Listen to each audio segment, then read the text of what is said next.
दोस्तों आज जिस स्टॉक की चर्चा आपके सामने मैं करने वाला हूं उस स्टॉक का नाम है आईडीएफसी फर्स्ट बैंक। देखिए वीडियो को लाइक जरूर कर दीजिएगा ताकि यूट्यूब औरों को रिकमेंड करे। स्पीड 2x कर लीजिएगा ताकि आपको जो एक्सप्लेनेशन है वो बहुत ज़्यादा बोरिंग ना लगे। ठीक है, तो देखिए एक एक करके चर्चा करेंगे। सबसे पहले जो नंबर्स आपको यहाँ शो किए जा रहे हैं वो लैक्स में है। ओके, नाउ सबसे पहले इंटरेस्ट अर्न कितना किया गया है। इंटरेस्ट किया गया है 9,412 करोड़ रुपीस। ओके, ये एक साल पहले 8,219 करोड़ था। पिछले क्वार्टर में ये 9,343 करोड़ थी। अब इसमें कैसे कमाया आपने? Interest discount on advances bills कितना आया है? ये आया है 7,971.20 करोड़। ठीक है, जो एक साल पहले किया था 6,999.46, ऑलमोस्ट 6,700 आप कह सकते हैं 7,000 करोड़ के आसपास आप कह सकते हो। अब पिछले क्वार्टर में कितना था? ये 7,915 करोड़। नाउ इन्वेस्टमेंट से कितनी इनकम हुई है आपकी? इस बार हुई है 1,394 करोड़, जो एक साल पहले 1,173 करोड़ थी। पिछले क्वार्टर में 1,313 करोड़। नाउ आरबीआई के पास जो पैसे हैं उस पर इंटरेस्ट आपने कितना कमाया है? आपने कमाया है नेग्लिजिबल 28 करोड़, जो एक साल पहले 22 करोड़ था और पिछले क्वार्टर में ये 29 करोड़ थे। अब बात लेते हैं क्या अदर्स की। अदर्स कैसा है? 19 करोड़ रुपीस, जो एक साल पहले 24 करोड़ रुपीस था। नाउ इस पे हम ना जब अदर इनकम जोड़ते हैं, अदर इनकम कितना है? 1,895 करोड़ रुपीस। ये एक साल पहले 1,642 करोड़ था और पिछले क्वार्टर में 1,779 करोड़ रुपीस थी। नाउ टोटल इनकम में आते हैं। टोटल इनकम है 11,308 करोड़। ठीक है, जो एक साल पहले 9,861 करोड़ था और पिछले क्वार्टर में 11,122 करोड़ रुपीस था। तो देखिए क्वार्टर ऑन क्वार्टर कोई ऐसी बहुत ज़बरदस्त जंप तो नहीं है, लेकिन ईयर ऑन ईयर जंप है। अब देखिए ये टोटल इनकम आपकी होगी। इनकम मैं कहूँगा डिसेंट है। ठीक है, ईयर ऑन ईयर में अच्छा जंप है, क्वार्टर ऑन क्वार्टर भी ठीक ठाक से है। नाउ अब अगर हम देखेंगे खर्चे, तो भैया सबसे ज़्यादा खर्चा इंटरेस्ट आपने तो कमा लिया। अब इंटरेस्ट को कमाने के लिए कितना इंटरेस्ट खर्चा किया आपने? आपने किया है 4,505 करोड़, जो एक साल पहले 3,750 करोड़ था और पिछले क्वार्टर में 4,440 करोड़ रुपीस थी। ठीक, नाउ ऑपरेटिंग एक्सपेंस जिसपे एम्प्लॉय कॉस्ट है और अदर ऑपरेटिंग एक्सपेंस है। देखिए बैंक जो है लगातार एक्सपैंड कर रहा है, तो ऑपरेटिंग एक्सपेंस में थोड़ी बढ़ोतरी होना पॉजिटिव है। ये now operating expense 4,990 crore rupees है। पिछले क्वार्टर में 4,922 करोड़ थी और एक साल पहले 4,446 करोड़, यानी बढ़ोतरी है। जो आप कह सकते हैं जंप देख रहे हैं, एक स्टेडी आप कह सकते हैं जंप है, जो कि एक अच्छी चीज़ है। और आप देखिए यहाँ पे तो जो एम्प्लॉय कॉस्ट है वो यहाँ पर 1,528 करोड़ रुपीस है, जो एक साल पहले 1,328 करोड़ रुपीस थी। अदर ऑपरेटिंग एक्सपेंस देखेंगे 3,462 करोड़ रुपीस आई है, जो पिछले क्वार्टर में 3,502 करोड़ थी और एक साल पहले 3,118 करोड़ थी। तो ईयर ऑन ईयर जंप है, क्वार्टर ऑन क्वार्टर गिरावट है यहाँ पे अदर ऑपरेटिंग एक्सपेंस में। तो इसके साथ ही टोटल एक्सपेंडिचर आपका कितना हो गया? 9,496 करोड़ रुपीस, जो एक साल पहले 8,197 करोड़ थी और पिछले क्वार्टर में 9,363.93। तो आपका यहाँ पर ऑपरेटिंग प्रॉफिट कितना आया है? प्रोविजंस और कंटेंजेंसी से पहले ना, यानी प्योर ऑपरेशनल फ्रंट में अभी कोई टैक्स नहीं लगा है। यानी आपने इतने कह सकते हैं बैंकिंग दी, कर्जा दिया, उस कर्जा देने के लिए आपने इतने खर्चे किए, उस हिसाब से आपका इस बार जो ऑपरेटिंग प्रॉफिट आया है 1,811 करोड़।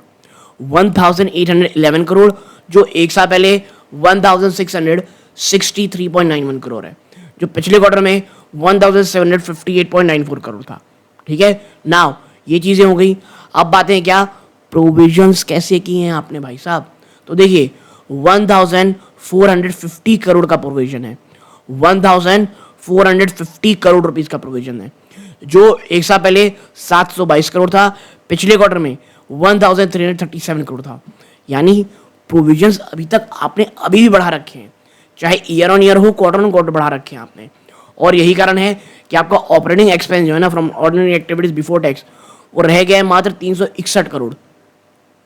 पिछले क्वार्टर में ये 421 करोड़ था, एक साल पहले ये 941 करोड़ था। अब देखिए यहाँ पे ना कुछ प्रॉब्लम आती है कि जो ये प्रोविजंस के नंबर हैं ये अभी भी काफ़ी एलिवेटेड है और आपकी जो इनकम है ये इस तरह नहीं बढ़ गई है जो बहुत ज़्यादा आपको एक्साइटेड लग रही हो, तो कहीं ना कहीं प्रोविजन अभी भी प्रॉब्लमेटिक है, ठीक है। लेकिन मुझे ऐसा लगता है इस बार कहीं ना कहीं एनपीए में आपको ये राहत मिलती हुई आपको दिखाई देगी, ठीक है। आप देखें, आप यहाँ पे एनालिटिकल रेशियोज में आते हैं, आप जब एनालिटिकल रेशियोज में आओगे आप देखोगे जो बैंक है उसका ईपीएस कितना रह गया है, मात्र 41 पैसा।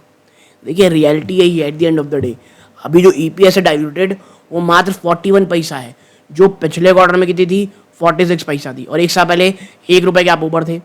आप यहाँ पे देखेंगे तो पाएंगे कि भैया रिजल्ट तो उतना शानदार अच्छा लग नहीं रहा हमको, ठीक है। इसके साथ साथ नीचे अगर आप चलोगे और आप देखोगे कि आगे सकते हैं तमाम ट्रेजरी वो 1 मिनट ना, एनालिटिकल रेशियो ये हो गया। आपकी एनपीएस देखिए, सॉरी मैं वही कहा एनपीए कहाँ है, आप एनपीए देखेंगे तो ग्रॉस एनपीए आपका कितना आया है 1.87, ये ईयर ऑन ईयर कम है, क्वार्टर ऑन क्वार्टर भी कम है। अब आपका नेट एनपीए कितना आया है, 1 मिनट ये रहा, हाँ आपका नेट एनपीए कितना आया है, आपका है 0.53%, ठीक है। तो आपका जो नेट एनपीए है वो क्वार्टर ऑन क्वार्टर बढ़ा है, लेकिन ईयर ऑन ईयर आपको कमी देखने को मिल रही है, ठीक है। तो देखिए एनपीए मैं कहूँगा ज़रूर ठीक है, इट्स ओके, कोई बहुत भयंकर गिरावट नहीं है। ये क्वार्टर ऑन क्वार्टर में आपको ग्रॉस एनपीए में बढ़ोतरी मिल रही है, ठीक है। और नेट एनपीए अगर आप देखेंगे तो यहाँ पर भी आप देखेंगे तो आपको थोड़ी बढ़ोतरी है, यहाँ पर ग्रॉस एनपीए में आपको थोड़ी बहुत गिरावट देखने को मिल रही है, अब प्रॉब्लम यही आता है कि बाजार इसे किस तरह लेगा।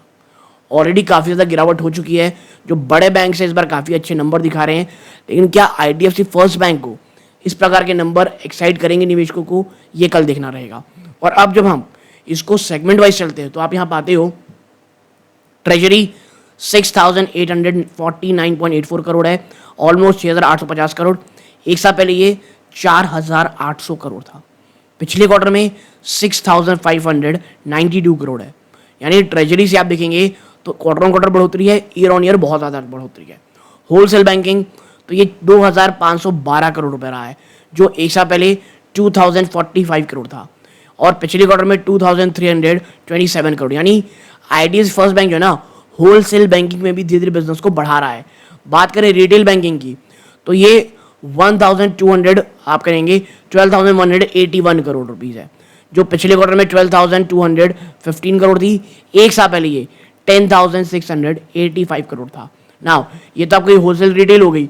Now other banking business 340 crore है, ठीक है। और अब आप देखें ये रेवेन्यू के बाद सेगमेंट रिजल्ट क्या आया है, कितना कमाई हुआ है, तो देखिए आप यहाँ पर पाओगे होल ट्रेजरी से आपने 267 करोड़ कमाया है, जो पिछले क्वार्टर मात्र 78 करोड़ था, और एक साल पहले मात्र 52 करोड़ था। तो ट्रेजरी से इस बार काफ़ी शानदार पैसे बने हैं, ठीक। होलसेल बैंकिंग आपने 261.92 करोड़ कमाया है, जो एक साल पहले 280 करोड़ था, ठीक है। तो होलसेल बैंकिंग में आपने रेवेन्यू तो बढ़ाया, लेकिन इस बार प्रॉफिट आपके कम आए भाई साहब। साथ रिटेल बैंकिंग आप देखें एक साल पहले 550 करोड़ रुपए आपने कमाया था, इस बार आपने लॉस किया 236 करोड़ का। तो कहीं ना कहीं मुझे लग रहा है होलसेल बैंकिंग में भी थोड़ा बहुत दबाव आया है दोस्तों। ये जब कंप्लीट एनालिसिस की तरफ चलेंगे, मैनेजमेंट की कॉल आएगी, उसके बाद पता चलेगा, बट हाँ ये कहीं ना कुछ इश्यूज तो दिख रहा है।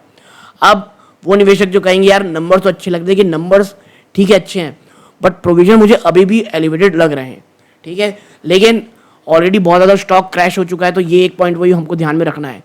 मुझे लगता है कुछ भी बोल पाना, गिरावट होगी बढ़ोतरी होगी, मुश्किल लगता है मुझे। देखते हैं मंडे को क्या रिएक्शन आता है, और बहुत बहुत इंपॉर्टेंट होगा आईडीएफसी फर्स्ट बैंक के निवेशकों के लिए, ओके। तो देखिए ये एक छोटी सी एनालिसिस आप लोगों से शेयर करनी थी। वीडियो अच्छा लगा हो लाइक करके चैनल सब्सक्राइब जरूर कीजिएगा। ये इस वीडियो का अंत है। जय हिंद दोस्तों।